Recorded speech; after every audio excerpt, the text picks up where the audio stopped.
Ongi etorriak Euskararen etxera, zuen guztion etxera. Euskararen herri hizkeren atlasaren 11. eta azken liburua aurkeztuko dugu gaur. Hamarkada luzetan landu den egitasmo garrantzitsu baten azken alea. Tarte horretan gurekin izan dugu, gaur ere gurekin dugu Laboral Kutxa.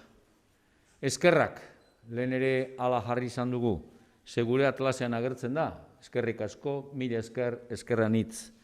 Eskerrak beraz Laboral Kutxari, baita Euskararen herrialde ezberdinetako erakundei ere emandako laguntza eta babesagaitik.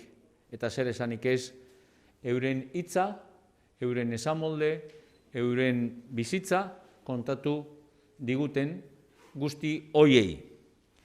11. liburuki honekin etapa bat izten da, eta aukera berriak sortzen dira.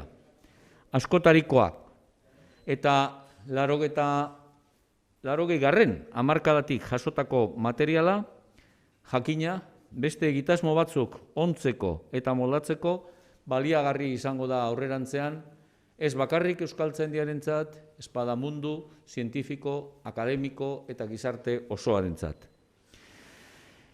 Euskararen herri hizkeren atlasak, ahozko euskararen aldagerak mapetan jasotzea duzede, eta argitaratutako liburu guztiak, gaurkoa barne, konsulta daitezke Euskaltzaindiaren web orrian, 5. eta 6. liburukiko audioekin batera.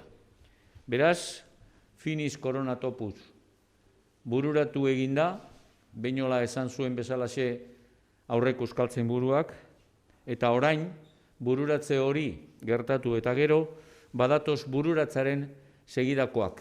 Hizkuntza euskara zerbait bizia delako eta etengabe berriztatzen dena. Ahoz zein idatziz. Lehen esan dudan bezalaxe, eskerrak Laboral Kutxari.